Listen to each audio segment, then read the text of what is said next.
माननीय विदेश मंत्री जी।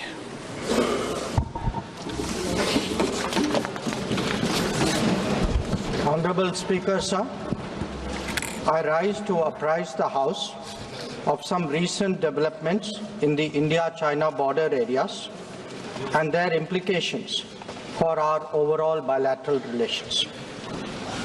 The House is aware that our ties have been abnormal since 2020, when peace and tranquility in the border areas were disturbed as a result of Chinese actions. Recent developments that reflect our continuous diplomatic engagement since then have set our ties in the direction of some improvement. The House is cognizant of the fact that China is an illegal occupation of 38,000 square kilometers of Indian territory in Aksai Chin as a result of the 1962 conflicts and the event that preceded it.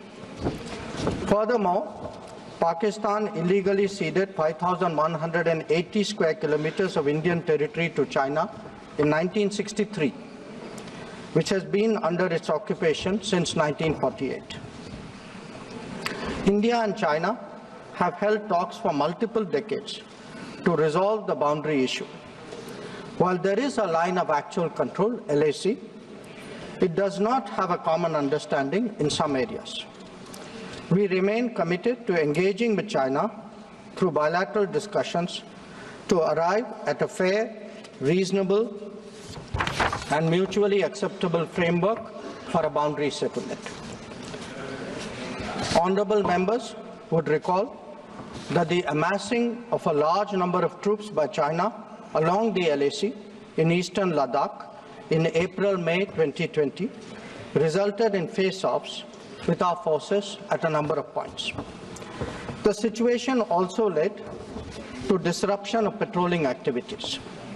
It is to the credit of our armed forces that, despite logistical challenges and the then prevailing COVID situation, they were able to counter-deploy rapidly and effectively. Honorable Speaker, sir, the House is well aware of the circumstances leading to the violent clashes in Galwan Valley in June 2020. In the months thereafter, we were addressing a situation that had not only seen fatalities for the first time in 45 years, but also a turn of events serious enough for heavy weaponry to be deployed in close proximity to the LAC.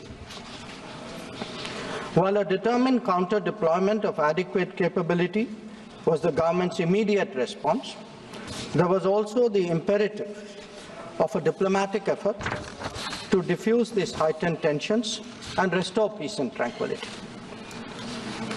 Honorable Speaker, sir, the contemporary phase of our ties with China dates back to 1988, when there was a clear understanding that the Sino-Indian boundary question will be settled through peaceful and friendly consultations. In 1991, the two sides agreed to maintain peace and tranquility in the areas along the LAC, pending a final settlement of the boundary question. Thereafter, in 1993, an agreement was reached on the maintenance of peace and tranquility. Subsequently, in 1996, India and China agreed on confidence-building measures in the military field. In 2003, we finalized a declaration of principles of our relations and comprehensive cooperation, which included the appointment of special representatives. In 2005, a protocol was formulated on modalities for the implementation of confidence-building measures along the LAC. At the same time, the political parameters and guiding principles for the settlement of the boundary question was agreed to. In 2012, a working mechanism for consultation and coordination, WMCC, was established, and a year later, we reached an understanding on border defense cooperation as well.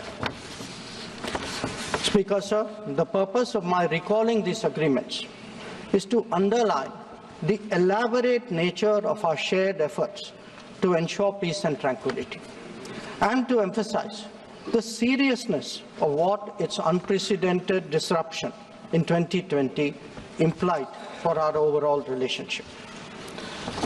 The situation arising after our counter deployment in 2020 called for multiple sets of responses.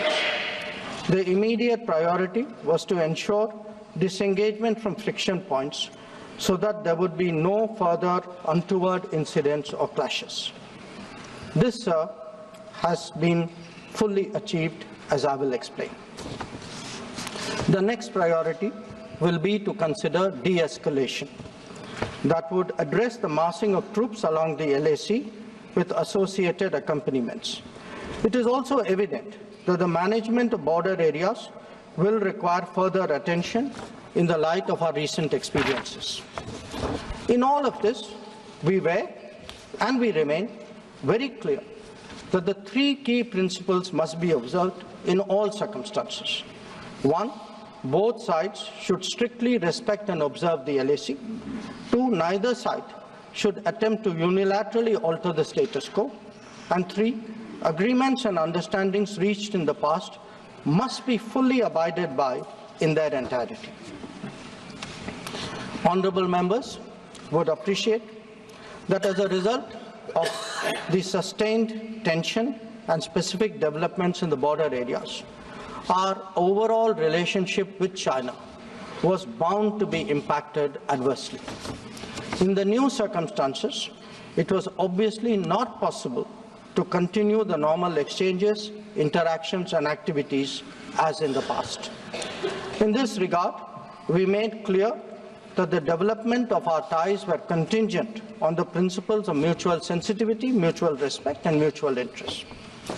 Throughout this period, honourable members would also be aware that government has maintained that India-China relations cannot be normal in the absence of peace and tranquility in the border areas. The combination of a firm and principled stance on the situation in the border areas, as well as a clearly articulated approach to the totality of our ties, have been the foundation of our engagement with China for the last 4 years. We have been very clear that the restoration of peace and tranquility would be the basis for the rest of the relationship to move forward. Since 2020, our engagement was therefore focused on these objectives. This took place at various levels involving different arms of the government. I myself have had meetings with my Chinese counterpart, as indeed has my senior colleague, Raksha Mantriji. Our NSA has also engaged his Chinese counterpart, both being special representatives on the boundary question. More detailed discussions were conducted by the Working Mechanism for Cooperation and Coordination, WMCC, at the diplomatic level. Its military counterpart was the Senior Highest Military Commanders Meeting, SHMC mechanism. The interactions were naturally very tightly coordinated with a combined presence in the negotiations of both diplomatic and military officials. Since June 2020, 17 meetings of the WMCC and 21 rounds of SHMC have taken place.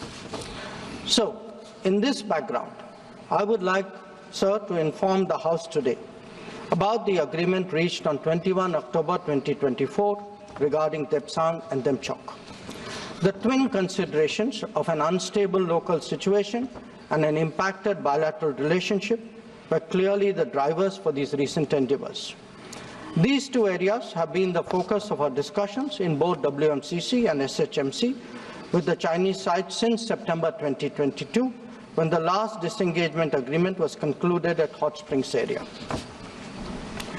In the lead-up to the October 21 agreement, I had discussed both the specific disengagement issue as well as the larger relationship with my Chinese counterpart in Astana on 4 July and Vientiane on 25 July. Our national security advisors, ours and the Chinese, met in St. Petersburg on 12 September, and the problem in these two areas pertained primarily to obstructions of our long-standing patrolling activity. In Demchok, there was also the question of access by our nomadic population to traditional grazing grounds, as well to sites of significance to the local people. As a result of this recent understanding, arrived at, after intensive negotiations, Resumption of patrolling to the traditional areas is underway. It was initially tested by sending out patrols for verification of disengagement on the ground and is being followed up by regular activities as per the agreed understanding. Following the October 21 understanding, Prime Minister and President Xi Jinping had a meeting on the sidelines of the BRICS summit in Kazan on October 23. They welcomed the understanding and directed the foreign ministers to meet and stabilize and rebuild the relationship. The special representatives are also to oversee the management of peace and tranquility, besides exploring a fair, reasonable and mutually acceptable solution to the boundary question. In pursuance of that, I recently held discussions with Foreign Minister Wang Yi again on the sidelines of the G20 summit in Rio de Janeiro on November 18th. Raksha Mantri ji has also met the Chinese Defense Minister Dong Jun at the ASEAN Defense Minister ADMM Plus meeting in Vientiane on November 20. The two ministers discussed progress on the recent agreement on disengagement, the need to address de-escalation, and the requirement of strengthening confidence-building measures. They agreed on the importance of continuing meetings and consultations at various levels. Sir, the House will remember that on October 21, the House will remember that the October 21 agreement is the latest in the series of an understanding in regard to the resolution of the situation at various friction points in eastern Ladakh. In the aftermath of the events in May-June 2020 and the initial disengagement in Galwan Valley in July 2020, there was a foreign ministers meeting in Moscow in 10 September 2020. The government's position at that time was that the immediate task was to ensure comprehensive disengagement of troops in all the friction areas. It was emphasized that the large concentration of troops along the LAC was not in accordance with the 1993 and 1996 agreements. The Indian side, it was made clear, would not countenance any attempts to change the status quo unilaterally. We also expected that all agreements and protocols pertaining to the management of the border areas would be scrupulously followed. Sir, through you, I would like to inform the House that disengagement has been achieved in full in eastern Ladakh through a step-by-step process, culminating in Depsang and Demchok. With the task of disengagement completed, it is now our expectation that discussions would commence with regard to the remaining issues that we have placed on the agenda.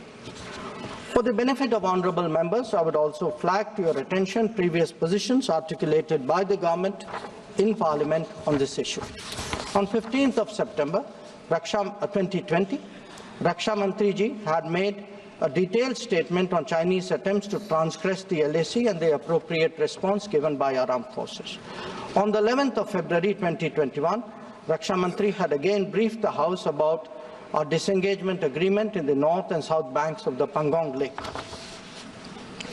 Thereafter, in August of 2021, a third phase of disengagement took place in the area of Gogra, whereby troops would henceforth be in their respective bases. The next step took place in September 2022 pertaining to the Hot Springs area. Again, forward deployments ceased in a phased, coordinated and verified manner, resulting in the return of troops to their respective areas. The most recent agreement, the October 21 agreement, comes in the wake of the earlier ones. It completes the first phase of what we had agreed to in Moscow in September 2020. As members are aware, there is a long history of frictions, transgressions and face-offs in several sectors of the India-China border. This goes back to Bara Hoti from 1954, to Longju in 1959, to Sumdurongchu from 1986-1995, and Depsang in 2013, amongst others. In the past, earlier governments have agreed to a range of steps to diffuse situations that have arisen at different times, including offers on our side to create demilitarized zones, limited non-patrolling zones, relocation or withdrawal of posts, disengagement of troops, and dismantlement of structures. Different locations have seen different solutions being examined. Where the October 21 understanding is concerned, our objective has been to ensure patrolling as in the past to the relevant patrolling points, as well as the resumption of grazing by our civilians as per long-standing practice. This is indeed what we have agreed upon in regard to Depsang and Demchok. In a few other places where friction occurred in 2020, steps of a temporary and limited nature were worked out based on local conditions to obviate the possibility of more further friction. This, I must stress, applies to both sides and can be revisited as the situation demands. In that sense, our stance has been resolute and firm and serves our national interests fully. The ensuring of our national security in this manner is the result of cumulative and coordinated endeavours of many parts of the government, obviously centred around our defence and security forces. The competence and professionalism of our services in this period was displayed in our speedy and effective counter-deployment. In the negotiations with China, the defence and diplomatic arms worked in lockstep to ensure that our national interests were comprehensively met. Sir, in that context, the House would also recognise that there has been a significant improvement in the border infrastructure, which has made such effective counter-deployment possible. This is reflected, amongst others, in the increase of border infrastructure allocations in the last decade. The Border Roads Organisation, BRO, alone has incurred 3 times the expenditure level of what it was a decade ago. Whether it is the length of the road networks, of the bridges or the number of tunnels, there has been a substantial increase over the earlier period. Notable milestones in recent years include the Atal Tunnel to Lahul Spiti, the Sela and the Nechifu tunnels to Tawang, the Umlingla Pass Road in southern Ladakh, and the extended opening of the Zojila axis. The work is progressing on some strategically important roads and airfields in Ladakh. The adoption of new technologies in high altitude, remote, inaccessible and permafrost areas has also been significant. All of this reflects the government's firm commitment to protecting our borders and ensuring that our armed forces get the facilities and the logistical support that they deserve. Finally, sir, let me share with honourable members our expectation regarding the direction of our ties with China in the near future. Our relationship had progressed in many domains, but was obviously negatively affected by recent events. We are clear that the maintenance of peace and tranquility in border areas is a prerequisite for the development of our ties. In the coming days, we will be discussing both de-escalation as well as effective management of our activities in the border areas. The conclusion of the disengagement phase now allows us to consider other aspects of our bilateral engagement in a calibrated manner, keeping our national security interests first and foremost. In my recent meeting with Foreign Minister Wang Yi, we reached an understanding that the special representatives and the Foreign Secretary level mechanisms will be convening soon. I thank you, sir, and the honourable members for their attention, and I am confident that the government has the full support in addressing the complexities of this important issue.